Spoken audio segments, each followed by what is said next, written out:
la personne dit ouais mais c'est trop cher. Comment est-ce qu'on gère ça? Et comment est-ce qu'on fait pour ne pas perdre le client à ce moment-là? J'ai une bouche et 2 oreilles, je dois donc écouter 2 fois plus que je ne parle. Ouais. Ça, c'est des choses qui sont hyper importantes de comprendre la personne et pas la boîte uniquement. C'est de bien séparer, de s'exprimer avec la bonne casquette au bon moment et de le dire. Si ton client a dit oui, j'aimerais bien avoir une solution, qu'est-ce que vous avez à proposer? Si lui il te pose cette question, d'ailleurs c'est un signal d'achat. C'est jamais une question de prix, c'est toujours une question de valeur. Et le premier qui parle perd. Mais la Ça, vente, c'est c'est de super l'amour important. en fait. La vente en face à face, c'est le sujet de ce nouvel épisode du Rendez-vous des Indés. On sait que vous êtes nombreux à avoir peur de vous confronter à vos premiers clients, alors que c'est finalement une compétence fondamentale quand on se lance dans cette belle aventure. On va essayer en une demi-heure, 40 minutes, de vous partager un maximum de secrets, de techniques, d'outils pour que vous puissiez dès demain prendre rendez-vous et vous confronter en toute confiance à vos clients. Évidemment, autour de moi, des entrepreneurs, des experts, des nouveaux visages. Jérémy No, Philippe, merci d'avoir accepté l'invitation. Bonjour David. Et puis des visages que vous connaissez, Eric Spitzer, Emna et le petit génie, 30 000 vues sur son premier reel, Germain de Flandre est avec nous. Merci Germain d'être là. Merci à toi. Vraiment, quel succès. Bah écoute, tant mieux, hein. J'ai vu en plus c'était le premier reel de la nouvelle page du Rendez-vous des Indés, donc écoute. Et grâce ça à fait toi, on a plaisir. passé les 500 abonnés. Que se passe-t-il wow. sur Instagram? C'est la folie. C'est le début de l'aventure. Abonnez-vous dès maintenant. Plus vous êtes, mieux c'est, évidemment. Bon, le dose du jour, c'est dans un instant. Le rituel, vous le connaissez. Quelle est votre image quand je vous dis vente, sales, commercial, Eric? Ah, ça commence toujours avec moi, évidemment. Hein. Ouais, toujours Eric. Eh bien, moi, c'est Cristiano Ronaldo. Pourquoi? Je suis pas un grand fan de Cristiano Ronaldo, mais la vente, c'est une série de compétences. C'est évidemment, il faut avoir un peu la nature pour ça. C'est beaucoup de travail, c'est de la technique, c'est beaucoup de mental. Et il faut savoir que et surtout un vendeur quand il vend, c'est comme un buteur quand il marque un but, il célèbre un peu. Et on connaît la célébration iconique de notre ami Cristiano Ronaldo. Mais moi, je suis pas un grand fan et il faut savoir que ce type n'était pas un surdoué du foot. C'est un bosseur. C'est un mec qui se dédie totalement à son truc et c'est pas du tout un Messi ou un Pelé. Donc c'est vraiment, je pense, l'image, enfin une bonne image pour un bon vendeur. Cristiano Ronaldo, et vous, quelle est votre image du jour, les amis? N'hésitez pas à la mettre en commentaire de cette vidéo sur YouTube. Jérémy No, ton image du jour? Un tableau de chiffres et d'objectifs de vente. À regarder tous les matins. Combien de prospects, combien de ventes réalisées, combien il reste à faire. Clairement, et j'imagine Philippe que toi tu vas confirmer ça aussi. Oui, j'ai beaucoup aimé l'image de Cristiano Ronaldo. Beaucoup moins J'adhère celle de Jérémy complètement, No, visiblement. parce que derrière, effectivement, des résultats, il faut des objectifs. Ouais. Et après, il faut du concret. Quand tu es en face du client, pour moi, l'image, c'est l'oreille. On dit souvent qu'être vendeur, c'est bien parler. En fait, c'est tout l'inverse. C'est bien écouter et se montrer sincèrement intéressé par son prospect, par son client, afin de mieux l'aider, en fait. Ça, c'est le point très important dans l'écoute. Un tableau chiffré, une oreille, Cristiano Ronaldo. On est sur un beau tableau là qui se dessine tout doucement. Un beau décor qu'on plante petit à petit. Germain, ton image du jour? Mon image du jour pour de la vente, je vais compléter celle de Philippe. C'est que je vais prendre l'oreille, mais je vais rajouter une très petite bouche, un cerveau qui est quand même bien établi, et puis un gros ventre, parce qu'il faut pas juste vendre du vent, mais il faut quand même avoir quelque chose de solide derrière. Donc il faut être bien ancré, une petite bouche qui s'ouvre au bon moment et pas tout le temps, et par contre des énormes oreilles, plus que deux. Des j'en mettrais grandes plein. oreilles, une petite bouche, un énorme ventre, c'est un mutant, quoi. Ouais, ou alors j'allais J'ai dire une quelques photo idées de moi. précédentes. Une photo de moi. Donc, voilà, Gaston, tu sais quelle image mettre pour illustrer l'image du jour de Germain? Emna, pour terminer. Vendez-moi ce stylo. Ah ouais, la référence, tout le monde là, évidemment. Référence à ce film bien connu pour illustrer le fait que si on peut vendre un stylo, on peut vendre n'importe quoi en fait. La vente, c'est vraiment une compétence, qu'on l'ait naturellement ou pas, c'est quelque chose qui s'apprend. Tout est vendable. Voilà, il y a déjà beaucoup de choses qui ont été dites. On va ouvrir le dose du jour dans un instant. Mais d'abord, on ouvre le tour d'Internet. On a été trouver des articles, des photos, des vidéos qui font le buzz. Et on va commencer par une petite vidéo de légende qui va vous parler, j'en suis sûr. À 25 ans, tu as créé ta boîte de collants. Donc des collants pour femmes. Ça va durer 3 ans. Ça a duré 3 ans. Pourquoi ça s'arrête? Ça s'est arrêté parce qu'au bout d'un moment, donc j'ai dit que mon associé était aussi mon ami et nos visions sont plus alignées. On n'a plus les mêmes ambitions, on n'a plus la même vision pour la boîte. On nous avait prévenus. Hein. Au tout début, on nous avait dit « Vous êtes super potes, potentiellement, vous associez, créez une boîte ensemble, ça va ruiner cette amitié pour vous. » On nous avait prévenus, on ne peut pas dire qu'on n'était pas au courant. Du coup, tu as plein de choses qui se mélangent, le business, la famille, les émotions, l'amitié. Et ça crée un truc, au final, qui était devenu ingérable. Et Vous êtes plus amis aujourd'hui? On n'est plus amis aujourd'hui, on n'est plus en contact du tout. Donc les histoires d'associations qui se terminent mal, elles sont réelles. Légende, un média qu'on valide. Vous regardez les gens autour de la table? Ah, ouais. Oui. Ben voilà, maintenant vous allez regarder le rendez-vous des indés, évidemment comme tous ceux qui nous regardent et qui vont s'abonner dès maintenant. On en profite rapidement pour remercier nos partenaires aussi, Référence.be et Hub Brussels, sans qui on n'aurait pas pu vous proposer cette émission les amis. Donc voilà, petit clin d'œil, un max de cœur et de flamme en commentaire de cette vidéo. Alors cette vidéo, c'est vrai, s'associer avec des amis en business est la pire des idées possibles. Philippe, je te vois sourire. Bah oui, écoute, je suis tout à fait d'accord avec toi. Moi, je l'ai fait. Je me suis associé à un ami, effectivement, et c'est une des plus grosses erreurs de ma vie, en fait, tout simplement. On croit que parce qu'on se connaît, parce qu'on a partagé un verre ou une activité, que forcément dans le business, ça va aller bien. En fait, c'est complètement faux. On peut être très bien dans le privé, ou en tout cas s'entendre dans le privé, mais quand on a des ambitions professionnelles et on a une certaine façon de penser. On parlait de Cristiano Ronaldo et c'est vrai que je me compare beaucoup à ça. Je suis quelqu'un de perfectionniste, je suis quelqu'un qui me bat, qui va travailler dur, et quand tu es avec un partenaire, je dirais un associé qui est tout à fait l'inverse de toi, ça peut créer pas mal de conflits. Alors, je suis d'accord avec toi, mais là le problème c'est pas forcément l'amitié, c'est la mauvaise association. Ouais, c'est ce que j'allais dire. Parce que dans les associations classiques, tu peux avoir les mêmes problèmes, Jérémy. J'allais te dire ça. Toi, tu parlais de complémentarité. Là, c'est le pire des scénarios. C'est si un ami est en plus pas complémentaire, là, c'est la catastrophe. C'est ça, parce qu'il dit on est inverse, j'allais dire inverse ou complémentaire, parce que c'est deux choses différentes. Alors, tu peux être inverse, on était complémentaires, D'accord. parce que si tu veux, lui devait s'occuper de la partie néerlandophone du business, et moi la partie francophone. Donc la complémentarité est là, bien sûr. Le but de s'associer, c'est pas juste pour faire la même chose au même moment, et penser à la même chose et dire la même chose. Non, mais ce qu'il y a aussi, c'est que, en fait, effectivement, quand on est amis ou quand on s'entend, c'est parce qu'on a plutôt la même vision des choses et un profil similaire. Or, la complémentarité, un IT et un commercial, c'est ça la richesse. Et donc, fatalement, c'est pas spécialement comme ça qu'on trouve des amitiés. Et deuxièmement, si on démarre avec des associés qu'on ne connaît pas ou qu'on connaît peu, on prend aussi le risque que ça se plante. On prend aussi le risque qu'au bout d'un certain temps, on n'ait pas la même vision des choses. Mais le problème, c'est qu'on revient à zéro, si tu veux. Quand on s'associe avec un ami, il y a déjà un capital émotionnel, sentimental, un historique. Et cet historique, on risque aussi de l'exploser si ça déconne, parce qu'effectivement, il y a de nombreux exemples de gens qui se disent « Ah, mais on s'est associé entre potes » et ça a foiré et on se parle plus. Et ça, évidemment, c'est problématique. Si je prends un cas très concret, c'est que je voulais me lancer dans l'entrepreneuriat et je regardais un peu dans mon entourage et je me disais, mais je me vois m'associer avec aucun d'entre eux. Soit parce que c'était des amis trop proches et en effet, je me disais, mais j'oserais jamais leur dire cache les choses, ou soit parce que je nous trouvais pas complémentaires ou pas avec la même vision, même si je m'entends très bien dans le personnel. Ce que j'ai fait, c'est que j'ai entrepris seul, mais j'avais toujours l'idée derrière la tête de m'associer. Et puis au fur et à mesure du temps, en fait, c'est mon deuxième employé qui est devenu mon associé. Et puis aujourd'hui, on est 4 associés parce que lui, on a travaillé ensemble. C'était pas du tout un ami à la base, c'était une relation professionnelle, voire même employeur-employé à la base, et où là maintenant on a développé une amitié par la suite, mais à la base on est dans un cadre professionnel. Mais maintenant on est des très bons amis, ça s'est fait après, et là c'est sain, je trouve. Oui, ça, en fait tu peux t'associer avec moi, comme on se déteste, on risque rien. Oui, mais ça exactement. Mais mais par contre le sens inverse peut tout à fait fonctionner. Donc on s'associe avec des gens qu'on connaît un tout petit peu, et puis finalement on voit que ça match, et là ça peut aller très loin et déboucher sur des amitiés très très profondes. Donc dans ce sens-là ça fonctionne plus. On fera une émission sur l'association parce que c'est un vrai sujet et on peut en parler pendant des heures et des heures, mais rapidement pour ceux qui nous regardent, on oublie 2 secondes le côté amitié. Quelles sont les choses qu'il faut regarder quand on cherche à s'associer? Les quelques éléments importants, Jérém? Complémentarité, pacte d'associés, devant notaire, voilà, tout bien balisé, et seulement après quand il y a des soucis, on va se référer à ça. Oui et non. Je mettrai une petite carte jaune bienveillante. La première carte jaune de Jérém. Je m'en prenais beaucoup. En fait, tout ça, oui, c'est vrai. Mais en fait, c'est d'abord une discussion en disant qui fait quoi. Oui.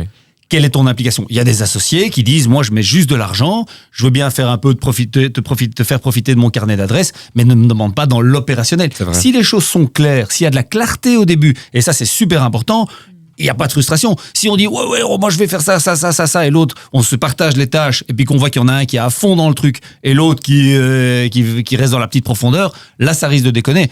pacte d'associés, évidemment, il faut le faire, mais c'est dans la pratique et vraiment savoir qui veut faire quoi dans le fonctionnement de la société. Amis ou pas amis, c'est les mêmes règles aussi. Tout à fait. Il y a un élément dont on n'a pas parlé, c'est la vision. C'est où est-ce que je veux emmener cette boîte, en fait. Parce que si ma vision, c'est de se dire, dans 2 semaines, en fait, je serai content, on sera 2-3 personnes, et puis on s'arrête là, par exemple, si on s'associe avec moi, je pense que je serai pas trop partant. Donc, si l'objectif, c'est de se dire, moi, en fait, on fait une boîte sur 10 ans et on va la revendre des milliards, là, ça me parlera beaucoup plus.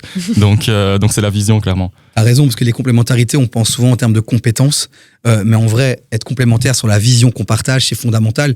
Moi, je me suis séparé chez mon premier associé à cause de ça. Lui, pour lui, 1 600 € de salaire, c'était tranquille, ses petites vacances quand il voulait. Moi, je voulais beaucoup plus. À un moment donné, nos chemins se séparent parce qu'on partage pas la même vision. Rapidement, Emna. Moi, je voudrais ajouter juste un petit mot par rapport à l'association. C'est pas vraiment une association, mais c'est client, coach, ce genre de choses. Parce que j'ai coaché des amis et des amis m'ont coaché. Et ça, c'est quand même quelque chose aussi parce que coacher, c'est vraiment élever la personne, lui faire voir ce qu'elle ne voit pas. C'est parfois dire des choses qui sont difficiles, pas agréables, pas confortables. Et donc, dans un sens comme dans un autre, j'ai remarqué que c'était quand même une expérience. C'est possible, c'est tout à fait faisable. Mais alors, il faut vraiment, encore une fois, cadrer dès le début et dire, écoute, là, j'ai ma casquette coach. J'ai pas ma casquette ou consultant ou peu importe. J'ai pas ma casquette ami. Donc là, je vais te dire les choses. Et une fois qu'on a terminé, ok, terminé. Bon, comment ça va ta journée ? Et vraiment bien séparer ça. Et même chose dans une association avec amis, ou voire en couple, on n'en a pas parlé, mais on pourra en parler aussi, c'est de bien séparer, de s'exprimer avec la bonne casquette au bon moment et de le dire rapidement. Philippe, est-ce que tu veux rajouter quelque chose ou pour toi on a fait le tour des basiques pour une bonne association? Non, je pense qu'effectivement, j'ai vu quelqu'un qui expliquait que quand il voulait s'associer, il fallait se poser vraiment une série de questions. On parlait effectivement de la vision, on parlait du nombre d'employés, tu parles du salaire, tu parles aussi de la vision. Par exemple, est-ce que si on t'offre, je sais pas moi, 100 000 ou 200 000 euros pour que tu quittes ta place parce qu'on rachète la boîte, est-ce que tu es prêt? Est-ce que tu le Davy va ferais dire ou pas? oui, je le connais. Voilà. Mais ce sont de genre de questions. La base du rendez-vous, c'est Maréchal. Je peux vous dire qu'à partir du moment où vous rentrez dans son espace, vous ne le quittez plus. Sinon, vous êtes mort. Tout simplement. Voilà. Donc, tu vois, il y a toute une série de questions qu'il faut vraiment se poser. Est-ce que moi, j'ai pas fait?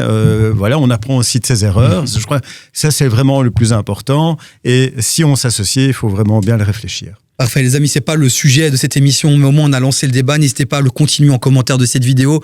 Nos experts reviendront voir un peu ce que vous dites et voilà, on a hâte de voir tout ce que vous allez nous partager. Partagez vos anecdotes, des ressources aussi, parce qu'il y a pas mal de livres aussi sur comment bien s'associer. S'il y a un livre qui vous a marqué, une vidéo qui vous a marqué, n'hésitez pas à la partager. C'est le but aussi de ce projet du rendez-vous. On est une communauté et on s'élève tous ensemble.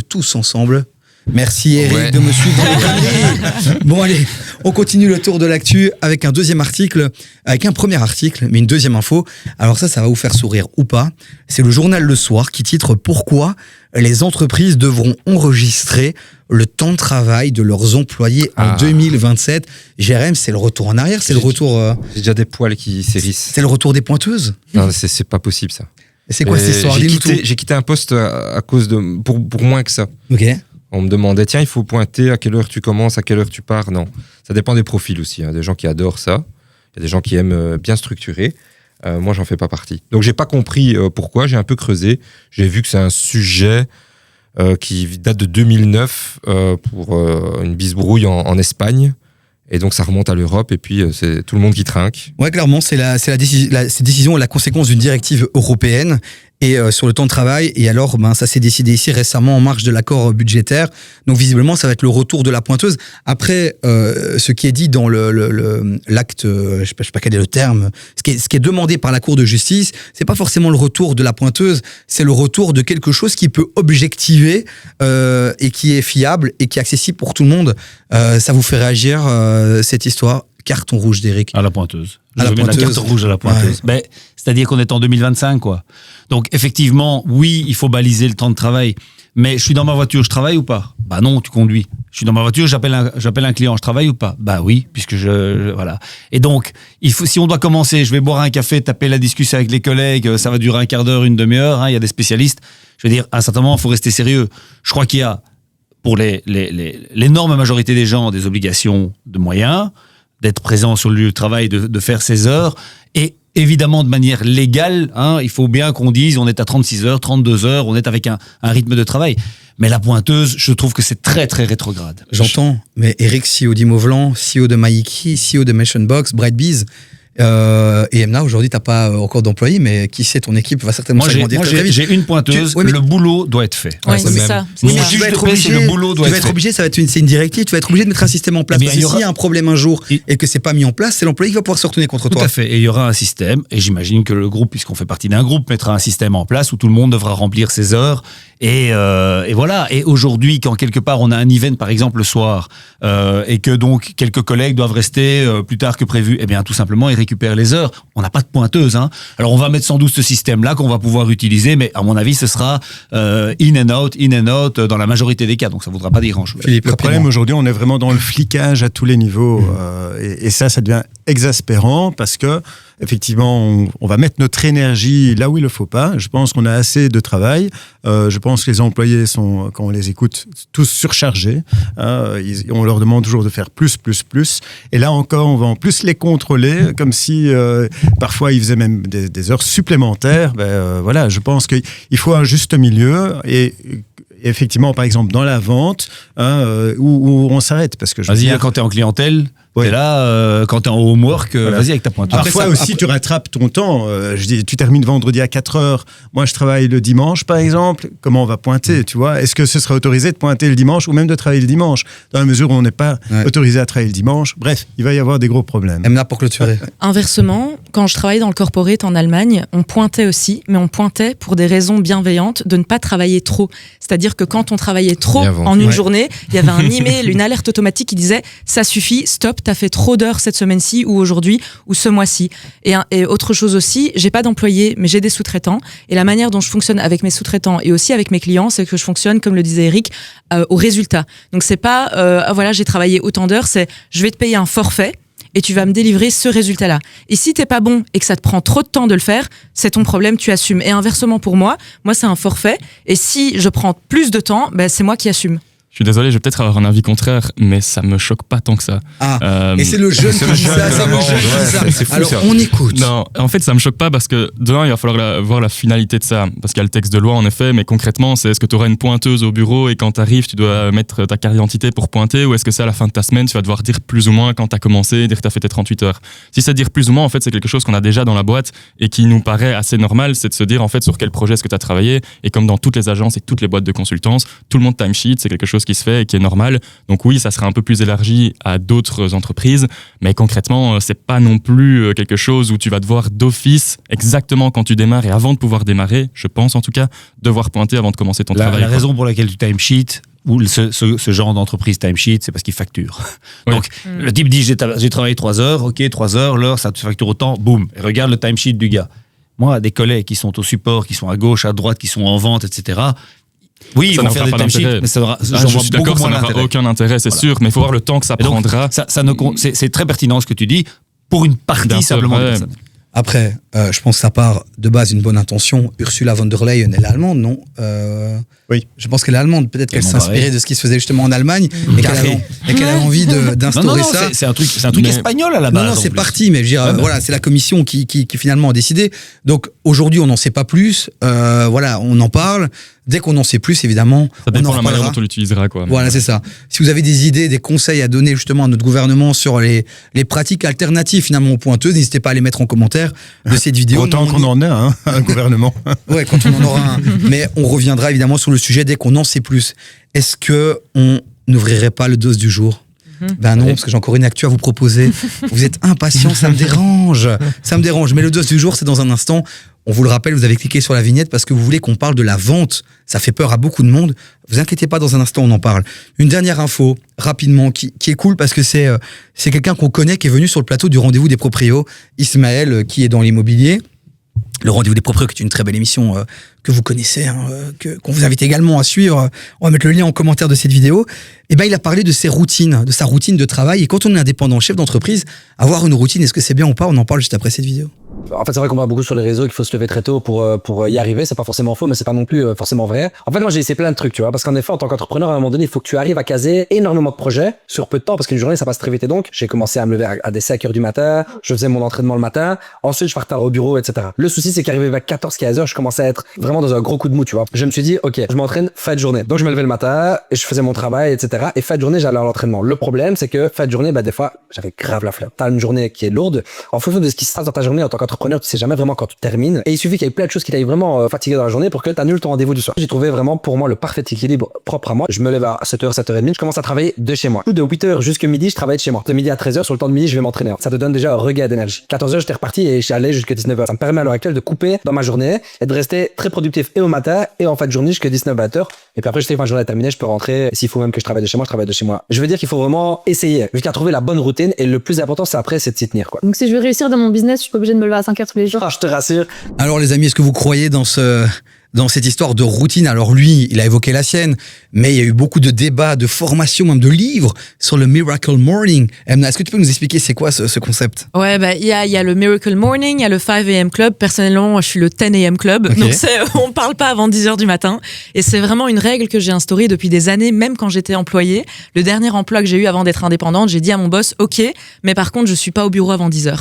Et ça paraît très bizarre, mais voilà, c'était comme ça parce que moi, mon fonctionnement biologique fonctionne comme ça. Et je pense qu'il y a vraiment des raisons scientifiques derrière ça. Il y a tout ce qu'on appelle les cycles circadiens, il y a les personnes du matin, les personnes du soir. C'est pas un mythe, c'est la réalité. J'ai plein d'amis qui ont testé le 5 AM Club. Je peux vous dire que ça a duré 2 jours. Le premier matin, ils se sont levés à 5h du matin, ils ont été courir. Le deuxième, c'était compliqué. Le troisième, c'était déjà fini. Ils ont abandonné. Non mais clairement, Eric. Comme la pointeuse. Carte rouge au morning routine et à tous ces influenceurs à la gomme qui nous abreuvent de ce genre de bazar qui ne veulent absolument rien dire. Comme ça, je me fais des amis. Non, mais les routines, on peut les tenir si on est des robots. Parce qu'il ne faut pas oublier que parfois, surtout quand on est entrepreneur, on dort mal, on pense à un dossier, on pense à son dossier de crédit le lendemain, ce qui va passer au comité, mon associé, machin. Donc, un jour n'est pas l'autre. D'une part, et d'autre part, il faut écouter son corps. Donc moi, parfois, ça m'arrive de rentrer, et là encore maintenant, et de me taper une sieste de 45 minutes parce que je suis un peu claqué et après je suis reparti. Et il y a d'autres jours où je pète la forme à partir de 6h du matin. Donc ce genre de routine absolument, surtout quand les mecs se mettent en scène sur les réseaux sociaux à prendre des douches froides, à taper leur tronche dans un bac de glace, ça va 2 secondes, quoi. Après, le challenge, un peu ce que Eric dit, c'est quand on regarde un peu les personnalités les plus impactantes dans le monde, elles ont toutes des routines. Elles parlent même de discipline de vie, Germain. Ouais, je pense qu'en fait, je serais pas aussi radical. Je pense qu'il y a des personnes pour qui ça fonctionne très bien. Et donc, en fait, ça dépend juste de chaque personne. Mais je suis d'accord, moi non plus, tu vas pas me faire me lever à 6h du mat en prenant une douche froide. Je l'ai fait à un moment et en fait, mes routines ont énormément évolué. Quand j'ai lancé ma boîte, que j'étais solo et que je devais charbonner, en fait, je dormais la matinée, je travaillais jusqu'à fin de la nuit et je charbonnais comme un dingue. Et donc, travailler la nuit, c'était une routine qui m'allait de dingue. J'étais dans ma bulle. Cristiano Ronaldo, alors. Bah oui, Cristiano. Christian, lui, il a parce que en fait, le problème de Christian, il bégaye. c'est une bonne remarque. Lui, tous les jours, il fait la même chose. Donc, il se lève, il doit aller s'entraîner, il doit aller se reposer, et puis il va faire des coups francs, et puis le dimanche, il a un match. L'entrepreneur, c'est pas la même, hein. L'entrepreneur, t'as parfois des réunions, t'as parfois un dîner avec des associés ou des clients, t'as un event, tu rentres tard, ou tu dois absolument remettre une offre le lendemain. Les footballeurs, ces mecs sont des enfants. Ils sont encadrés de A à Z avec des gestionnaires qui leur disent attention, tes légumes, ils ont des capteurs. C'est un autre footballeur qui disait j'ai peur de boire un coca tellement on analyse tout ce que je fais. Donc effectivement, eux, il y a la discipline imposée par le club, et 2, il y a le fait que leur activité soit très très très cadrée. Dario Hubner au foot, vieille référence du foot italien. Le gars, on lui a imposé une routine, il ne marquait plus un seul but. Son patron, son coach est venu le voir, il a dit écoute, refais ta vie d'avant. Ça, c'est donc toujours fumer, sortir. Je ne dis pas que c'est bon. Il y a toujours l'exception à la gauche. Le gars, il a marqué 28 buts la saison d'après. Donc ça dépend. Oui, il y a toujours l'exception qui confirme la règle. Il y a toujours l'exception qui confirme la règle et la loi en nombre. Et dernière chose, c'est aussi toi, tu es du soir et de la nuit. Il y a des gens, moi je suis plutôt, le monde appartient à ceux qui se lèvent tôt, parce que quand on se lève tôt, on a la paix, on n'a pas des mails, on n'a pas des coups de fil. À 2-3 heures du matin aussi, on a la paix et pas de coups de fil. Il y en a, oui, on est peut-être un peu plus fatigué, mais il n'y en a pas une qui bat l'autre. Exactement. Chacun doit sentir son rythme et là où il est confortable. Par contre, il y a moi, je pense que... Attends, Philippe, j'ai un petit coup de cœur. En fait, moi, je pense qu'au-delà de la routine, ce qui est le plus important, c'est la gestion du temps. Donc, la gestion de l'agenda, Comme disait Eric, on a des surprises, on a des choses qui nous arrivent en tant qu'indépendants, on a des choses qu'on doit arranger et composer. Donc, la gestion du temps est fondamentale. Donc, la gestion des priorités. Si la priorité d'aujourd'hui, c'est de faire du sport, tu fais du sport. Si la priorité, c'est de te reposer parce que t'en as trop dans la tête, repose-toi. Ouais. Donc, je pense que, et ça, c'est la force de ce qu'on doit avoir en tant qu'entrepreneur, c'est notre force d'adaptabilité par rapport justement au temps. Il y a Plus une que la constante. routine. Il y a quand même une constante. J'aime rapidement ce qu'on doit le clôturer. sommeil. Apparemment, 6 à 8 heures, Mhm. ça c'est pour tous les humains. Je peux clôturer avec une formule d'Evie. Vas-y, Gérard. Au final, la productivité, c'est l'efficacité fois le temps passé. Et donc, au final, si tu passes beaucoup de temps mais que t'es pas efficace, ça sert à rien. Si t'es très efficace mais que tu vas travailler que 2 heures sur la journée, ça sert à rien. Donc, à un moment, il faut aller au charbon, mais dans les bons moments. Il n'existe pas la bonne routine, il existe ta routine. C'était la phrase de Ismaël dans cette vidéo et je pense que vous êtes tous d'accord avec ça. N'hésitez pas encore une fois à partager en commentaire cette vidéo. Est-ce que vous avez testé des routines, le fameux Miracle Morning? Dites-nous tout en commentaire de cette vidéo. On est preneur de toutes les bonnes pratiques. Allez, Emna. Je voudrais quand même dire c'est quelque trop chose. mignon. Je sais pas si le réal pourra dans le montage faire un gros plan sur Emna. Elle m'a fait une tête toute choupinoute. S'il te plaît, j'ai vraiment envie de clôturer. Oui, Vas-y. parce que je voulais quand même dire quelque chose étant la seule femme sur le plateau et je voudrais quand même parler au nom des femmes. Nous, les femmes, on est cycliques aussi. Je parle des menstruations et autres, etc. C'est hyper important. On ne peut pas demander à une femme d'être comme un homme et d'être linéaire. Donc, elle doit aussi prendre en considération ces cycles-là. Si elle est maman, etc. Bien sûr, les papas aussi. Mais ça joue vraiment sur le corps. Donc, gérer son temps, gérer son énergie aussi. Alors, je regarde, merci pour ce petit clin d'œil à toutes ces femmes qui nous regardent et qu'on espère qui seront de plus en plus nombreuses à nous regarder, parce que l'entrepreneuriat des femmes, l'entrepreneuriat féminin, je sais plus comment on doit le dire, mais c'est hyper important. Il faut qu'il y ait de plus en plus de femmes qui entreprennent. Bon, les amis, en fait, on s'est fait plaisir là. Je regarde le timing, il y a Germain qui doit partir dans 20 minutes, il nous reste 22 minutes exactement pour aborder le dos, ce pourquoi les gens sont là. La vente en face à face. On a la chance d'avoir autour de la table 2 experts vraiment qui ont accompagné, coaché des centaines, des milliers d'entrepreneurs, de vendeurs, Philippe et Jérém. Et puis on a des entrepreneurs qui ont dû se confronter à la vente. Et Eric, toi, tu as des équipes aussi de sales que tu as dû accompagner aussi. Donc j'ai vraiment hâte d'avoir vos retours. La première question, rapidement, un peu philosophique. Et puis dans un instant, je compte sur vous pour partager les outils, les secrets, les techniques. Mais pourquoi ça fait si peur la vente en face à face? Encore récemment, je fais un clin d'œil à Chloé, une amie, je lui dédie en fait cet épisode. Elle a un beau produit, elle a tout, mais elle a peur. Elle a peur de vendre, elle a peur de se confronter. Ça en fait de la peur de sortir de sa zone de confort. Or, la zone de confort, c'est ce qu'on connaît. Et la plupart des commerciaux, pour ainsi dire, pour donner un chiffre, plus de 80% des commerciaux n'ont pas appris autrement que sur le tas. Ça veut dire qu'ils n'ont pas reçu une formation de vente. Quand moi j'ai commencé chez Xerox, il y a 25 ans à peu près, j'ai été 6 semaines en formation en vente avant de commencer à vendre. Donc, je pense que ça, c'est quelque chose qui se perd malheureusement, mais la vente, ça s'apprend. Alors ça, c'est déjà une bonne nouvelle, parce que beaucoup se demandent, est-ce que je peux devenir vendeur? Parce que j'ai pas le sentiment d'avoir les compétences.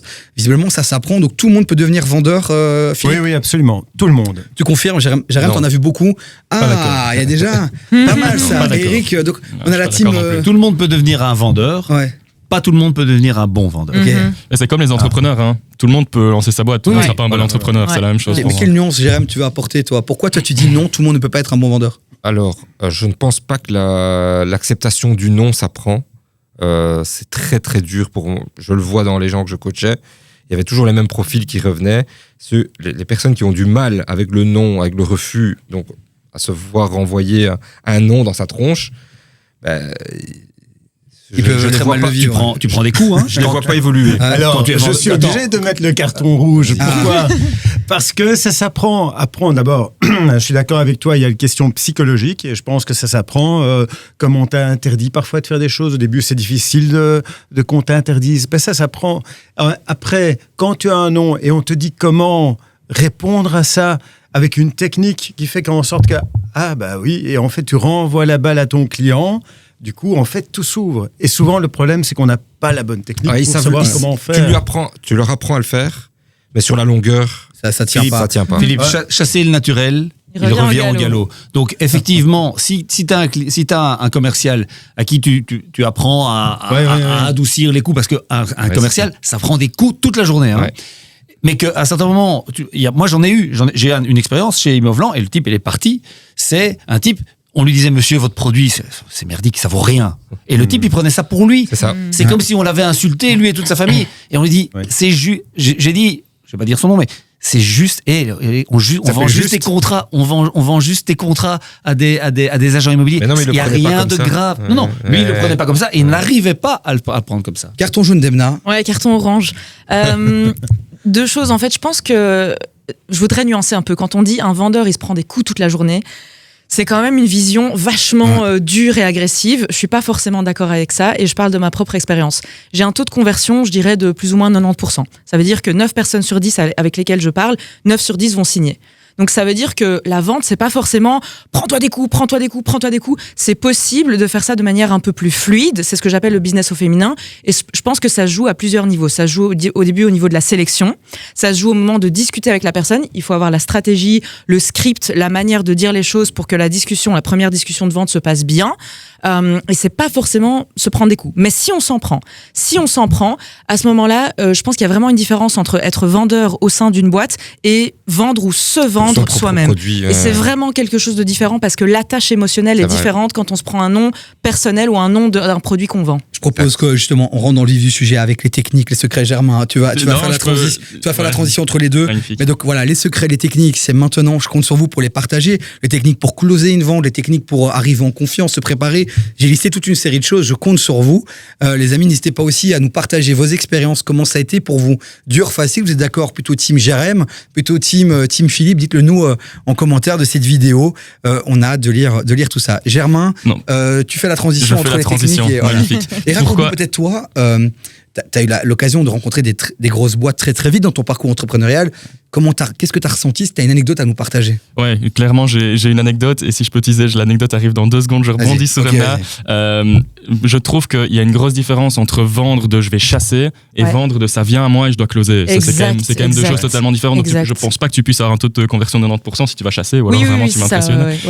Mais donc évidemment, quand le lead vient à toi et que tu dois le convertir et que la personne te connaît déjà et qu'elle sait déjà ce que tu proposes, c'est évidemment totalement différent. Et dans les techniques concrètes, l'élément premier, c'était dans l'image, mais c'est le fait d'écouter. Et en fait, on a souvent l'intuition, et c'est ce que je faisais au début quand je vendais. En fait, j'arrive en call et j'arrivais un peu avec mon deck qui était tout prêt. Regarde ce que je fais, tu vois. Ouais, et le gars n'avait pas l'occasion de me dire même son prénom et son nom que je démarrais. Salut, c'est Germain, moi j'ai fondé telle agence et voilà ce qu'on fait, voilà ce qu'on fait. Alors qu'en fait, je savais pas du tout adapter mon discours en fonction de la personne et je savais rien dire. Et en fait, au fur et à mesure du temps, c'est là où tu te rends compte qu'il faut écouter. Donc, je peux partager une autre anecdote à ce sujet-là. On a encore 15 minutes, mais en tout cas, c'est intéressant de démarrer justement les techniques et les secrets de la réussite justement avec cette première anecdote. Philippe, l'écoute, on en a déjà parlé.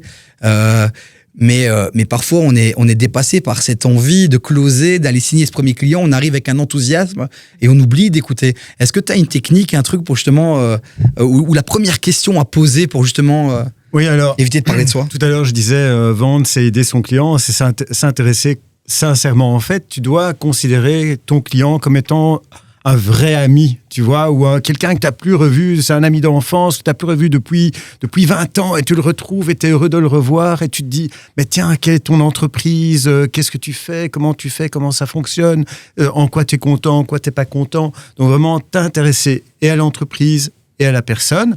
Et alors, déjà, en fait, ça fait un icebreaker. Tu tisses de la vraie relation humaine. Mais la vente, c'est de l'amour, en fait. Bah oui, la vente, c'est de l'amour. Et de la compassion. Et de la compassion. Il faut vraiment comprendre profondément. Tu dois aimer ton Love client. and hate relationship. Je suis d'accord avec toi. Mais donc, une première chose que j'entends, c'est aussi se conditionner finalement à se dire que la personne qu'on va voir, c'est un ami qu'on connaît depuis 20 ans. Ouais. Et ça permet peut-être d'avoir une autre énergie et de se mettre dans un costume qui va faire qu'on va être beaucoup plus naturel, authentique, sympathique peut-être, et s'enlever toute une pression. Ok, ça c'est un premier secret. Il y en a un deuxième. Jérém, vas-y. J'ai testé et que j'ai fait tester, c'est de séparer en deux. Donc dans sa tête, quand on arrive devant le client ou quand il vient à nous, on dit, voilà, j'ai 2 étapes. C'est, il n'y a rien, il n'y a pas de deck, il n'y a pas de PC, il n'y a rien, il y a une personne. Et deuxième étape, il y aura mon produit. Parce qu'il ne faut pas non plus rêver, on n'est pas dans le monde des bisounours, on veut vendre notre produit. Donc la première partie, analyse des besoins, on pose des questions. Là, il faut préparer ces questions. Il faut avoir des questions types qu'on aime et après venir glisser quelques questions improvisées. Mais donc séparer en deux, 1, 2, lister trois questions types pour démarrer Et après seulement, on part vers son produit. On parlait de l'icebreaker, petite anecdote, et aussi il y aura une anecdote tout à l'heure. Tu la gardes, tu ne l'oublies pas. On va la teaser tout au long de cette émission. Restez bien avec nous. Je crois que j'ai déjà raconté dans le rendez-vous des proprios, je pense. Je vais voir un client, il est fan du Standard de Liège. Et souvent, on m'avait dit, quand tu arrives, regarde un peu ce qu'il y a autour de toi, le décor, les tableaux, les trucs, pour essayer de faire une petite vanne, un petit quelque chose. Forcément, je vois le tableau du Standard, champion tous les 25 ans. Moi, mon rendez-vous, il était foutu. Hein. Le mec, le Standard, c'était tellement un truc qui était dans son cœur. Ouais, c'est ça. Qu'en fait, très vite, il m'a dit, ok, toi, t'es un petit comique, un petit rigolo, on va faire le truc, tu vas vite te barrer. J'ai jamais signé le client, il m'a jamais répondu à mon mail. Donc, comme quoi, parfois, il faut être aussi très malin dans les choix que vous faites pour icebreaker. Eric. Oui. Un petit secret, une petite technique. Alors, j'ai pas eu beaucoup de formation de vente parce que j'ai beaucoup appris sur le tas, mais il y a un formateur, il y a très longtemps, qui m'a dit, ce qu'on a déjà dit, j'ai une bouche et deux oreilles, je dois donc écouter 2 fois plus que je ne parle. Ouais. Ok. Et c'est une image, mais c'est littéralement ça. Donc c'est écouter, poser des questions. Donc après le icebreaking, on trouve un sujet qui n'est pas trop conflictuel. Et puis on pose des questions, on analyse pourquoi, parce qu'on connaît mieux le contexte dans lequel on évolue. On connaît mieux le caractère, parce que si le gars en face de toi te parle de manière très assurée, un peu condescendant, ou par contre il est très timide, ben voilà, ça te donne aussi c'est du poker, c'est du bras de fer la vente, donc tout ça. Et puis après, il faut très doucement commencer à effectivement présenter son produit, les avantages qu'il a, et voilà. Et il y a en fait une espèce de schéma de vente qui est assez classique, dans lequel tout le monde peut se retrouver. Et évidemment, après, il y a des figures de style qui peuvent varier. Je trouve qu'il y a 2 grands profils dans les vendeurs. Le premier, c'est le vendeur type dont on a vraiment l'image en tête, c'est le gars un peu shark. Ouais. C'est le gars qui arrive, qui va mettre une tape derrière l'épaule, dit allez, tu m'achèteras bien ça, et puis qui va forcer, qui va... Et puis il y a le vendeur qui va juste être là pour essayer de comprendre ce dont la personne a besoin, essayer de lui proposer la bonne solution, et si c'est pas la bonne solution, bah juste elle lui propose pas. C'était quel team? Beaucoup plus évidemment la deuxième, et je trouve que c'est la deuxième. C'est qu'au début, hein, tu l'as dit tout à l'heure. Non, tu arrivais chez le client, tu te présentais. Ouais, mais c'est pas ça. Non, oui, c'était plutôt pas Shark, on sait pas comment. Plutôt l'enthousiasme, mais Shark, j'ai vraiment l'image du gars qui essaye de refourguer un maximum, qui essaye de vendre tout et n'importe quoi, n'importe comment. Ce hard selling là, j'ai l'impression que il a marché. J'ai l'impression que c'était l'ancienne génération. Oui, c'est pour ça qu'on parle de social selling. Hein, c'est tout un concept qui a pris du temps pendant un moment donné. Carte jaune, parce que le hard selling, je pense que tu veux rebondir là-dessus, Jérém. Je vous assure, il y a des clients, si on les prend pas par la main en disant, ben voilà, c'est ça qu'il vous faut, il faut signer maintenant. C'est vrai. Ils attendent. Pour moi, le vendeur shark, c'est celui qui dit c'est ça qu'il te faut alors qu'il sait que c'est pas ça qu'il lui faut. Oui. C'est ça. Quand tu sais que c'est la bonne solution et que pour son bien, t'as envie de lui proposer, c'est génial. C'est un petit shark alors. C'est un charcounet. Un charcounet. Emna. Mais finalement, je dirais que la vente, c'est un peu comme l'émission Chasse et Pêche, ou chasse ou pêche, tu chasses ou tu pêches. Donc chasser, c'est un peu le hard selling, pêcher, c'est un peu plus le social selling. Et c'est pas que l'un est mauvais ou mieux que l'autre, c'est juste qu'il faut choisir un peu son camp, et parfois ça dépend aussi du client. C'est vrai qu'il y a certains clients qui ont besoin qu'on leur dise non, écoute, c'est ça qu'il te faut, fais-moi confiance, mais par contre il faut le faire avec éthique, si c'est vraiment ce qu'il lui faut vraiment, et pas juste pour lui fourguer un truc. Il y a aussi dans la même veine, il y a les farmers et les hunters, donc les fermiers et les chasseurs. Le farmer, c'est quelqu'un qui cultive un portefeuille de clients, qui entretient, qui vend de temps en temps une mise à jour ou un upsell. Et le hunter, celui qui va chasser, lui, doit avoir de nouveaux clients et faire grandir un portefeuille. Et ça, c'est vraiment 2 profils différents. Et je pense que ça dépend aussi vachement des boîtes que tu targetes. Hein. Si tu targetes des grands groupes, évidemment que c'est plus compliqué d'être ce shark et d'être le gars qui arrive avec. Ils ont l'habitude de voir des vendeurs en face d'eux, et je pense qu'il faut l'amener beaucoup plus sur l'humain. Et une chose qu'on oublie souvent aussi, c'est que même quand on vend en B2B, tu vends à une personne. Oui. On a souvent l'impression de se dire en fait je vends à une boîte mais non, tu vends à une personne. Un conseil qu'on m'a donné, c'est de se dire à quel point est-ce que ta solution peut aider la personne en interne. Si tu parles à un CMO, comment est-ce que tu vas pouvoir lui vendre pour qu'elle puisse après aller voir le board et dire regardez ce que j'ai mis en place, et que elle, ça la valorise. Ça, c'est des choses qui sont hyper importantes, de comprendre la personne et pas la boîte uniquement. Ça, c'est déjà un aspect intéressant. Quelques techniques très concrètes, parce qu'il nous reste plus que 10 minutes. Quelques techniques concrètes déjà. On va revenir un peu dans le processus classique d'une vente. On va reprendre ce gars qui a un peu peur, qui doit se préparer. Quelques techniques pour bien se préparer à la vente, Emna, je sais pas si c'était une technique. Oui, absolument. La première chose, c'est vraiment de faire un pré-setting, donc vraiment de poser le cadre, de bien se poser. Est-ce que je suis bien? Est-ce que j'ai respiré? Est-ce que j'ai de l'eau? Est-ce que mon écran est en place? Est-ce que j'ai de la luminosité? Est-ce que j'ai été aux toilettes avant? C'est des bêtes choses, hein, mais vraiment pour commencer en étant relax. Est-ce que j'arrive un peu à l'avance? Pas bonjour, je suis un peu en retard, excusez-moi. Ça, c'est la première chose. Deuxième chose, on parle de l'humain, effectivement. On parlait de icebreaker, pas commencer en disant « Bonjour, vous allez bien, il fait comment chez vous, le temps, la météo ?» On s'en fout. En fait, il faut vraiment directement rentrer dans le sujet, être professionnel et dire « Voilà, on est là pour ça aujourd'hui, on a autant de temps devant nous, c'est parti. » Dernière chose, c'est, comme on parle de l'humain, effectivement, moi j'aime bien commencer avec cette question-là, qui est une 3 en 1. C'est qui êtes-vous, que faites-vous et qu'est-ce qui vous amène par ici ? Et quand on dit qui êtes-vous, c'est vraiment qui en 1 minute, mais c'est demander à la personne de nous raconter un peu son historique et qui est-elle au-delà de son titre et de son poste et de sa fonction, parce que ça peut aller, non seulement ça ouvre les portes à l'humain et au cœur, mais on peut aussi aller détecter des choses intéressantes pour du cross-selling par après. Moi, ça peut m'angoisser, quelqu'un qui arrive, qui êtes-vous ? Que faites-vous ? Que me voulez-vous ? Comment tu le ferais finalement quand tu dis pas qui êtes-vous ? Je dis racontez-moi un peu qu'est-ce qui vous amène par ici, qui êtes-vous, que faites-vous, de quoi est-ce que vous voulez qu'on parle ? Mais ça, c'est quand tu reçois des clients. Ouais. Là, je suis dans la logique pêche. L'énorme majorité, c'est quand même les chasser. Ouais. Donc tu t'amènes, excuse-moi, mais tu fais. Non, là c'est différent, je suis d'accord. Tu fais un icebreaking, c'est obligatoire. Quelles sont les questions qu'on peut poser parce que les questions classiques, les gens sont pas cons maintenant. Après tout ce qu'on voit sur les réseaux, on sait comment ça fonctionne. Quelle est la question Qu'est-ce que vous utilisez aujourd'hui ? Quelle est votre situation actuelle ? Quelles sont les choses qui fonctionnent très bien dans votre boîte ? Listez-les-moi. Qu'est-ce qui ne fonctionne moins bien ou qui ne fonctionne pas ? Qu'avez-vous déjà utilisé ? Quand vous avez utilisé ce que vous venez de me citer, qu'est-ce que vous avez aimé ? Qu'est-ce que vous n'avez pas aimé ? Si vous aviez une baguette magique et vous devez créer le produit idéal, ce serait quoi ?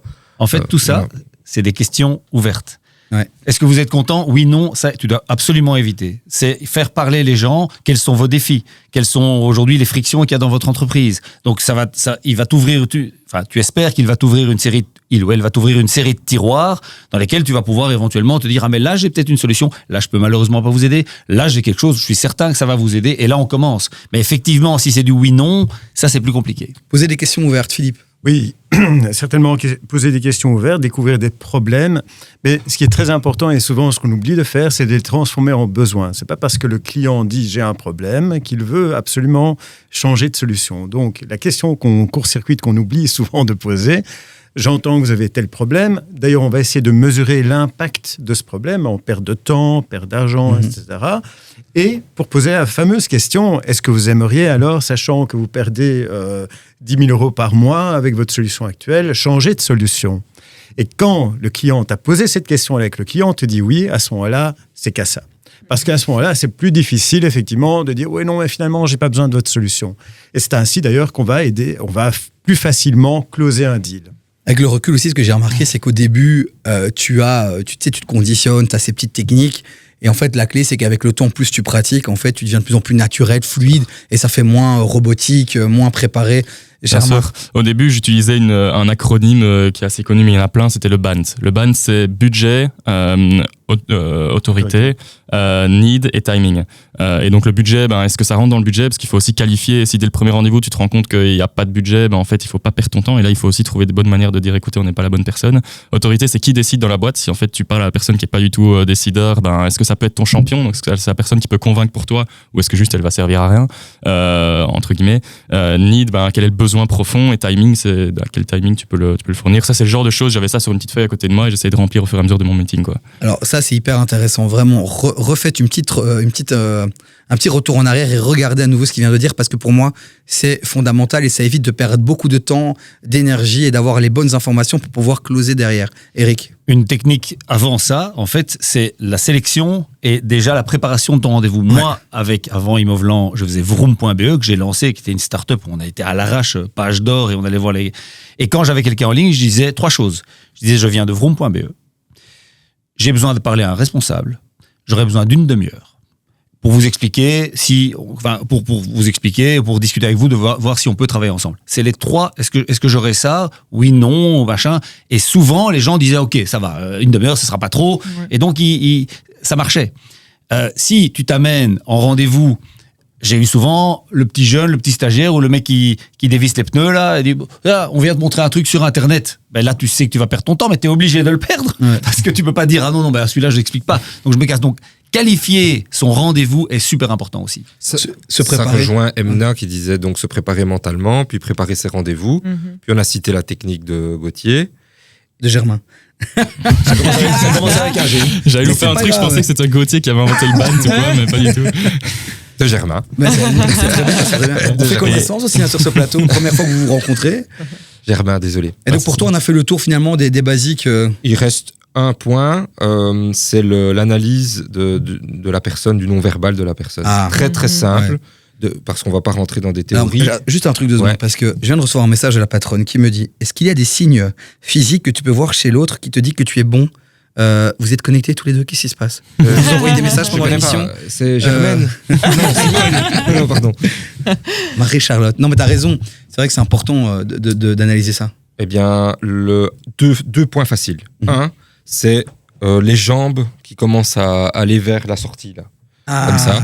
Ouais. Ça, c'est quand vous voyez que votre client fait ça, là, vous êtes en train de le perdre. Alors là, il faut pas redoubler en disant « Oh, j'ai plein d'arguments, attendez ». Non, il faut dire « Écoutez, là, je sens que ça va pas. Il y a quelque chose qui va pas. Je vous ai perdu, honnêtement. Ouais. Repartons de la base. Quelles sont vos problématiques? Qu'est-ce que vous avez besoin? Qu'est-ce qui va pas? Parce que je suis convaincu que ce produit, ce service peut vraiment vous aider. Donc c'est qu'il y a quelque chose peut-être que j'ai pas. J'ai raté quelque chose dans mon explication. Et puis on redémarre, ouais. C'est ça. Ok. Le deuxième, qui est un peu plus technique, c'est le regard. Ça, j'invite tout le monde à aller voir les techniques du regard. Ça marche pas à tous les coups, mais il y a le fameux je regarde en haut à droite, en haut à gauche. Il y a une série qui est incroyable, c'est Lie to Me aussi, que je vous invite à regarder. Moi, j'ai appris beaucoup de choses en regardant cette série, Lie to Me. Vraiment, alors ok, c'est la science-fiction, mais on apprend justement à analyser tous ces gestes. Je crois que c'est dispo sur RTL Play, donc allez voir Germain. Et si je peux ajouter le classique d'être au fond de sa chaise, les bras croisés, là, tu sais que Ouais. t'as peu de chance, quoi. Ouais. Donc, mais en effet, le non-verbal, Après, je il pense, faut faire est attention vachement à ça, parce que important. t'as souvent des gars aussi qui sont tellement sûrs Bien d'eux, et pour faire monter la valeur, pas montrer leur intérêt, parce que s'ils montrent trop leur intérêt, toi derrière, tu vois, donc ils font souvent ça alors qu'ils sont hyper intéressés, Voilà. mais c'est pour pouvoir Faut mieux vérifier, négocier derrière. Ouais, en Ouais, fait, ça. il y a quand même les 4 couleurs. Je ne sais pas si vous les connaissez. Le disque, hein, vous pouvez vous renseigner pour ceux qui ne connaissent pas. Mais par exemple, les personnes analytiques, eux, ils vont justement se mettre les bras croisés en arrière pour vraiment analyser, ne pas parler beaucoup, justement, mais parce que c'est leur façon de fonctionner. Et ce sont typiquement, d'ailleurs, des gens qu'il va falloir du temps et du temps et du temps pour signer. Parce qu'ils vont se poser 20 000 questions avant de prendre la décision. Donc, ce qu'il faut faire, c'est poser des questions pour avoir d'ailleurs des signaux d'achat. Donc, de voir, est-ce qu'il s'intéresse? Est-ce qu'il pose des questions dans le sens, ça m'intéresse ce que tu me racontes. Donc, moi, je vais vraiment utiliser justement mes oreilles, c'est l'image que je donnais tout à l'heure, pour vraiment analyser concrètement le ton de la voix, la façon de s'adresser à toi. Tout ça, pour moi, est fondamental pour comprendre est-ce que le client est à l'achat ou pas. Emna. Il y a quelque chose qu'on n'a pas encore mentionné, c'est ce que j'appelle le traitement des objections. Donc à partir du moment où on a eu une bonne conversation, on arrive jusqu'au bout, et puis la personne dit « ouais, mais c'est trop cher Ouais. ». Comment est-ce qu'on gère ça? Et comment est-ce qu'on fait pour ne pas perdre le client à ce moment-là? Et là, typiquement, peut-être, il y a plein d'objections possibles. Hein, c'est trop cher, je dois en discuter avec mon partenaire, c'est pas le bon moment, etc. Rappelez-moi plus de ça. Voilà, rappelez-moi plus tard. Plusieurs manières ici pour donner des conseils assez concrets. Quand c'est trop cher, moi j'aime bien dire ok, quel est votre budget et on va voir qu'est-ce qu'on peut vous offrir dans cette tranche-là. Ouais. Ne pas faire de réduction. Ou en tout cas, pas toujours, ou ça dépend ça dépend des cas. Mais ok, dans cette tranche de budget-là, voici ce qu'on pourrait quand même vous proposer. Et ça permet quand même de mettre un pied dans la porte et d'avoir ce client. Et peut-être que plus tard, il ira plus loin. Et il y a plein d'autres choses à faire pour les autres objections. Eric, juste parce que je regarde le timing, il Ouais, nous reste exactement 5 minutes maximum parce que Germain doit partir. Donc moi, ce que je propose, c'est que les 5... Il fait ça, star. Ah, mais c'est... Ton anecdote on aussi. peut faire 10 l'émission. Ton anecdote, tu l'as dit Mon tout à l'heure. anecdote, là, je l'ai en De tête. son anecdote. On terminera par l'anecdote. On la tease beaucoup trop, il y aura une attente. Depuis qu'il fait 30 000 vues sur les réseaux, sur le premier reel, Hein? il prend la... Il fly. Eric, dis-nous. Dis-moi Non, quoi. une objection peut-être utilisée peut devenir un avantage. Ouais. En fait, quand un client, c'est universel, mais vraiment, il faut s'en rappeler. Un client dit, donne une objection, c'est trop cher, je peux pas décider. Je comprends. Mhm. Les budgets, c'est important. D'ailleurs, moi aussi, quand Ouais. on fait des achats, évidemment, Ouais. les budgets, bien sûr, c'est important. On commence avec ça. On se met pas Ouais. contre lui, on se met à côté de lui. Il a raison. Il a raison d'avoir cette objection. Bien sûr, il va pas signer tout de suite. Et donc, il se dit, ah oui, j'ai quelqu'un qui me comprend. Et puis, on dit, effectivement, vous savez, il y a éventuellement d'autres options. On peut éventuellement faire ci ou là, ou tel arrangement. Et là, on repart. Mais on se met pas en confrontation avec le client. Bon conseil, par rapport aussi, tu l'as évoqué rapidement aussi, Philippe, un conseil qu'on m'a donné, c'est que s'adapter à l'énergie de la personne qui est en face de toi. Je voulais rebondir là-dessus. Ah bah vas-y. Mais Philippe l'a abordé rapidement en disant si c'est une personne analytique, et justement c'est intéressant de capter. Alors je sais qu'il faut pas faire ça, mais je mets la personne un peu dans une case. J'ai en tête les cases de la personne analytique, la personne qui va fonctionner plutôt avec le cœur et l'émotion. Et en fonction, et j'ai une énergie qui est totalement différente, où je vais l'emballer, je vais être à fond avec lui. Et l'analytique, je vais plutôt lui parler chiffres, être beaucoup plus posé, même dans ma manière de parler, dans les mots que je vais employer. Donc ça, il faut vraiment le comprendre, parce que sinon, si tu vises à côté, ça n'ira pas. C'est vrai, quand on est passionné forcément de son projet, parce que tu as des vendeurs qui sont juste passionnés par leur projet. Donc quand tu y vas, tu es convaincu, tu y vas avec le cœur et tu as envie de partager ton histoire. Et en fait, le mec en face de toi, il est juste épuisé à la fin. Et quelle énergie, vraiment bravo. Mais trop. Pas pour moi cette histoire. Philippe, alors ce que je vous propose pour les dernières minutes, j'ai listé toute une série de choses. Je veux que des conseils concrets, rapides. Faites-moi un maximum de reels pour inonder les réseaux sociaux, pour que tous les entrepreneurs de Belgique puissent avoir et profiter de vos super conseils. Des conseils techniques pour trouver et repartir avec les coordonnées des prospects. Parce que ça aussi, c'est important, Philippe. On va dans des événements, on distribue des flyers, et après on ne sait pas relancer parce qu'on n'a pas les coordonnées des gens. C'est un point qui est important, ça, d'avoir des datas, récolter des datas. Oui, alors évidemment, quand tu rencontres quelqu'un, je pense qu'il faut faire une première bonne impression quand tu rencontres des gens. Donc il faut aussi se préparer, comme disait Emna, la préparation est importante. Donc d'ailleurs, quand tu vas à un événement de networking, tu fais en sorte que tu n'as pas faim. Parce que si tu commences à regarder partout où est-ce que je peux trouver des chips, etc., en fait, tu es distrait et tu loupes ton truc. Mais donc, il faut évidemment préparer ton script, de voir comment tu peux intéresser la personne en 30 secondes et avoir le réflexe, bien sûr, de demander la carte de visite. Ouais. C'est quand même fondamental. Et éventuellement, de profiter, de prendre l'agenda tous les deux et de prendre un rendez-vous. Évidemment. Il y a, souvent on dit, pour se préparer, il faut faire une liste de prospects. Et comme ça, après, tu les contactes. S'il y en a un qui te dit non, psychologiquement, tu dis t'en as encore 29 à contacter, ça va bien se passer. Mais parfois, les coordonnées, on les trouve pas. Comment vous faites-vous pour trouver les coordonnées, par exemple, d'un responsable marketing que vous voulez absolument rencontrer ? Par exemple, tu as des outils comme Lusha, Lusha, où tu peux trouver quasi tous les numéros de GSM de presque tout le monde. Et c'est vraiment fantastique. C'est payant, mais franchement, c'est très, très, très abordable. D'autres techniques, c'est vrai qu'aussi, moi, ce que je fais parfois, c'est que je mets simplement sur Google nom, prénom de la personne, mail. Et en fait, parfois, Google a référencé un document PDF dans lequel il y avait justement les coordonnées des personnes. Donc, c'est la première étape, c'est mettez sur Google. Vous pouvez avoir de belles surprises. Un évident dont on ne parle pas, mais que tout le monde pratique, c'est LinkedIn, tout simplement. C'est-à-dire que même s'il n'y a pas les coordonnées, le numéro de téléphone, c'est un peu agressif d'appeler directement un directeur marketing, mais on a fait sa connaissance, on lui a serré la main, on a échangé quelques mots, on envoie un petit message, une demande de connexion, voilà. Et puis après, poster sur ce qu'on fait aussi. Il n'y a pas une conversion énorme, mais c'est les petits ruisseaux qui font les grandes rivières, donc ça aide. Oculo. Je vous assure, avec ma boîte aujourd'hui, je vais au culot, parce que l'outil que vous avez cité, pas mal, j'ai vu, c'est chouette, mais au culot. Donc, vocal sur LinkedIn. Ah oui, ou vidéo même. Ou vidéo. Parce que ça sort du lot finalement Mais vidéo, c'est même mieux. Ouais.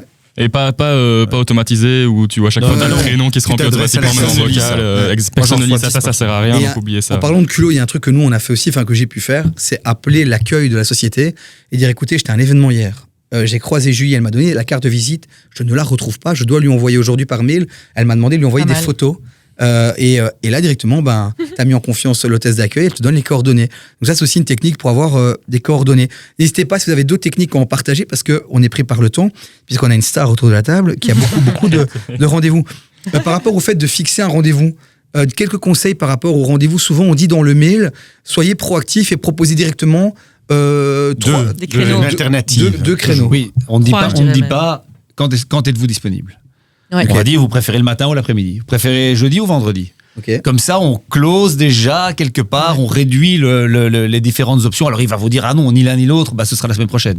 Mais de nouveau, ce genre de questions, on essaie de fermer le truc. Ouais, quand tu prends rendez-vous, il faut toujours avoir la politesse de proposer 2 moments mais précis aussi, parce que quand tu t'adresses à un C-level, il ne veut pas commencer justement à imaginer, à rechercher. Shoot 2 dates, 2 heures précises, et comme ça d'ailleurs, en parlant justement de routine et de gestion du temps, ça te permet de toi mieux gérer ton temps à toi. Je dirais même Vas-y, je t'en prie. Je dirais même 3 créneaux, et alors des créneaux semi-larges. Donc jeudi entre 13 et 17, vendredi entre 10 et 12, et lundi entre 14 et 17. Comme ça, il y a vraiment, on augmente les chances quand même qu'il y ait quelque chose qui fonctionne là-dedans. Germain. Oui, et je pose une question aux experts sales autour de la table. Que pensez-vous de solutions comme Calendly ou autres À quel point est-ce que ça vous paraît intéressant Germain, pour ceux qui Pour nous préciser, regardent, Calendly, c'est une solution qui permet d'avoir une vue sur ton agenda et de prendre rendez-vous quand tu as des disponibilités. Alors la technique dans mon ancienne boîte, c'était on ouvre tous les slots complets. Et alors les vendeurs disaient ben non, moi je suis pas dispo là, je suis pas dispo. C'est pas grave, on ouvre tout. Le client réserve et on recontacte. Et là, on réutilise la technique que vous venez de citer. Oui, pas mal. Alors, ce slot n'est pas disponible, mais vous préférez début de semaine, fin de semaine. Ouais. Ah, fin de semaine, ok, matin, après-midi, et voilà. Ouais, Calendly est un outil assez pratique, c'est vrai. Néanmoins, moi, ce que je favorise toujours, même quand je dois prendre un rendez-vous avec quelqu'un, c'est de téléphoner à la personne et de voir en live l'agenda de chacun. Parce qu'effectivement, Anna disait 2, 3, j'aurais pu dire 4. Mais à la fin, c'est tellement plus facile, plus pratique. Et ça permet aussi, d'ailleurs, de voir est-ce que le client est, tu vois, plus chaud ou moins chaud, d'avoir une dernière info. C'est tellement chouette le téléphone, en fait, qu'on sous-estime ou on a peur de déranger. Mais faites-le, vous allez voir, c'est magique. On partagera en commentaire cette vidéo toute une série d'outils. Il y en a plein qui sont intéressants. Je pense même, on occupe à en parler avec la patronne. On va devoir faire une partie 2 parce qu'il y a tellement de choses encore à aborder, tellement de techniques aussi que vous pouvez nous partager. Donc on refera une partie 2. Eric, c'est pas encore terminé. Il y a un point quand même qui est hyper important, c'est closer une vente. C'est ça l'objectif. Quelques peut-être techniques, une question, un truc à poser pour faciliter, amener vers le oui qui peut permettre de closer rapidement et on terminera là-dessus. Alors, plusieurs choses. La première, tu dois t'assurer que la valeur perçue par ton client de la solution que tu proposes soit la plus élevée possible. Okay. Si le client ne perçoit pas ta valeur pour une raison ou une autre, ça sert à rien de commencer à closer. Et comment je perçois ça ? C'est clair, si ton client a dit oui, j'aimerais bien avoir une solution, qu'est-ce que vous avez à proposer ? Si lui te pose cette question, d'ailleurs c'est un signal d'achat. Okay. À ce moment-là, tu proposes la solution, tu donnes le prix et tu demandes simplement de t'envoyer la confirmation par email ou le contrat. Quand j'ai cette information, mais que j'ai pas fini mon process de présentation du produit ou service, est-ce que tu conseilles de garder l'info et de continuer ou de te dire finalement, il m'a tendu la perche, autant aller directement au closing ? Écoute, ça c'est vraiment une question de stratégie. Okay. Si tu penses que tu peux signer, que le client a assez d'informations et est conscient de son achat et pas que le lendemain il dit ouais, écoutez j'ai fait une erreur, j'annule, et ça il faut éviter, alors présente. Okay. Je crois que c'est important aussi que le client sache pourquoi il a signé, en tout cas voilà. Ouais. Pour closer, Emna et puis Jérém. C'est jamais une question de prix, c'est toujours une question de valeur et de valeur perçue. Donc le prix pour moi c'est la dernière chose dont on parle, c'est pas ça la question. La question c'est est-ce qu'on est un vrai match, est-ce que t'as un vrai problème et je suis vraiment la bonne solution pour toi. Si oui, il peut éventuellement y avoir une discussion sur le tarif, mais c'est pas ça le sujet en fait. Donc la dernière chose à discuter c'est le prix et avant c'est vraiment, moi j'aime bien poser la question avant de discuter du prix, est-ce que c'est clair, est-ce que ça fait sens, est-ce que tu penses que c'est fait pour toi. Si oui, c'est beaucoup plus facile de closer à la fin. Jérém, la dernière chose c'est le prix. Oui, donc quand le client à un moment donné vous dit oui, mais ça coûte combien tout ça ? C'est un signal d'achat, c'est pas l'inverse. Ouais. Okay. Et donc là, il faut y aller, il faut annoncer son prix tranquillement. Et quand tu as annoncé ton prix, tu te tais. Ouais. Parce qu'il y a énormément de personnes, c'est ce que je faisais au début, j'annonce mon prix et puis là je me justifiais. Mais si jamais, si c'est compliqué, on peut là tout moi. Et le dire en toute confiance aussi, parce qu'il y a plein de gens qui donnent leur prix et qui on voit qu'ils sont gênés par le prix qu'ils donnent. 29 000 euros. Je suis frustré et je pense que les auditeurs vont être frustrés aussi de devoir arrêter cette émission. Il y a tellement de choses à dire. Est-ce que vous êtes partants pour une partie 2, les amis ? Ouais. On organise ça. Dany, mon prix c'est 1 000 euros. Dany, mon prix c'est 1 000 euros. Oui, j'achète. J'ai entendu la technique du silence. C'est bon, claque. Clairement, j'ai envie d'acheter. Parce que souvent on est gêné par le silence, donc la personne en face aura envie de répondre. Et le premier qui parle perd. C'est ça le jeu. Et alors si on vend à quelqu'un qui vend, à qui est un bon vendeur, enfin ça dure 45 secondes. Voilà, c'est pour ça que j'avais envie de continuer cet épisode. On peut pas le faire malheureusement aujourd'hui parce qu'on enchaîne un deuxième tournage. Les amis, partagez vos techniques en commentaire. Vraiment, le débat doit continuer en commentaire de cette vidéo. On compte sur vous. On fera une partie 2, promis. On verra quand parce qu'on essaie d'aborder beaucoup de sujets. Mais je ne peux pas arrêter cette émission sans la fameuse anecdote de Germain que tout le monde attend depuis qu'il l'a annoncé. Germain, la dernière anecdote. Raconte-nous. Alors Philippe, c'est ta première émission, t'as toujours pas compris qu'on peut pas taper sur la table.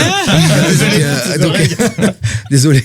Germain, le mot de la fin, il est pour toi. Il y a une pression énorme autour de cette anecdote. C'est une anecdote où en fait j'ai démarré. Non, j'essaye de bien la structurer parce que c'était une étape importante quand dans mon chemin entrepreneurial. C'est que quand j'ai démarré, en effet, je vendais plutôt à des plus petites boîtes, à des petits entrepreneurs parce qu'au début, quand j'avais 15-16 ans et que je devais vendre, t'as pas la confiance, t'as pas la crédibilité, donc tu vends à personne du coin qui te connaît déjà un peu. Mais ensuite, en fait, comment ça fonctionne pour aller targeter des plus grosses boîtes, c'est que il faut que t'en signes une. Peu importe par quel moyen, mais il faut que tu parviennes à avoir un gros nom. Et une fois que tu as un gros nom, c'est à eux, ils t'ont fait confiance. Allez, ça va, on peut commencer à discuter. Et donc, bref, j'étais dans cet état d'esprit-là où il me faut ce gros nom, commencer petit à petit à des un peu plus grosses boîtes, mais jamais une boîte de cette renommée-là. Et sans la citer, en fait, j'ai l'occasion d'avoir un meeting avec la directrice marketing de cette boîte-là. Et je me dis, waouh, là, c'est mon moment, c'est ma chance. Et donc, évidemment, à ce moment-là, j'avais encore 20 ans. Donc, je me dis, waouh, il faut pas trop qu'elle sache mon âge. J'essaye de le camoufler. J'étais encore aux études. Il faut pas qu'elle sache que je suis aux études. Ça se voit, Germain. Et c'est vrai que ça se voit, malheureusement. Et il faut qu'elle croie qu'on ait une solide équipe, sans mentir, évidemment, si elle pose la question. Mais voilà, et qu'on a d'autres références. Et donc, j'arrive devant le meeting. On fait un premier meeting où là, je pose beaucoup de questions, comme on en a parlé. Et puis lors du deuxième meeting, elle dit ok, on démarre. Et d'ailleurs, chapeau de faire ça en même temps que tes études et de faire tout ça à 20 ans. Incroyable. Et là, je me dis ah merde, en fait, je suis cramé. Et en fait, c'est parce qu'il y avait une personne qui était en cours avec moi, qui la connaissait très bien, avec qui on en a parlé. En fait, c'était comme ça qu'elle était venue. Et donc, au final, le projet s'est fait. C'était notre première grosse marque et c'est ça qui a lancé. Mais donc, au final, peut-être si on doit en amener une conclusion, c'est que allez-y au culot. De manière générale, en fait, la vente et l'entrepreneuriat de manière beaucoup plus globale, mais c'est y aller au culot. Alors, il faut pas vendre si tu sais que tu n'assumeras pas derrière. Par contre, si tu peux répondre aux besoins et que tu vas trouver une solution pour que la personne soit contente, vas-y au culot, fonce, vends, amuse-toi et puis ça passera. Emna, 2 fois tu as insisté, je peux pas refuser, mais vraiment on doit clôturer, donc vas-y. Ouais, merci. Non, c'est un tout petit carton jaune, juste pour terminer en disant que la vente, souvent on associe ça à la tchatch, à l'extraversion, au culot, etc. Et c'est vrai qu'il y a une partie de ça. Néanmoins, je dis toujours, tu peux rentrer par 2 portes, soit la porte compétence ou la porte sympathie. C'est pas que l'une est meilleure que l'autre, mais moi je dirais quand même, il vaut mieux rentrer par la porte compétence parce que le meilleur vendeur, c'est celui qui est bon dans ce qu'il propose. Merci Emna pour cette conclusion. Qu'est-ce qui t'arrive? Les amis, je suis malade, je suis extrêmement fatigué. Donc voilà. Les amis, on rentrera par une des 2 portes. Et sur ces belles paroles, je vous salue les amis. Merci vraiment pour cette belle émission. J'ai adoré passer ce moment avec vous. Des nouveaux visages que j'espère qu'on reverra. Jérémy, t'as aimé l'expérience? Oui, avec plaisir. Vraiment, tu vas rester, je pense, pour le prochain épisode qu'on va tourner. Donc, on te reverra dans l'émission. Germain, t'es ici maintenant, tu fais partie de la famille. J'espère que tu nous quitteras pas, puisqu'on veut d'autres reels à plus de 30 000 abonnés, 30 000 vues. Bon, les amis, on remercie nos partenaires Référence.be et Hub Brussels. Si vous êtes bruxellois, si vous voulez entreprendre à Bruxelles, Hub.Brussels, allez voir ce qu'ils font. C'est juste le partenaire numéro 1 que vous devez contacter. Je vous remercie. Je vous dis à très bientôt. Abonnez-vous, parlez de cette émission autour de vous. Plus on est, mieux c'est. Ciao, ciao.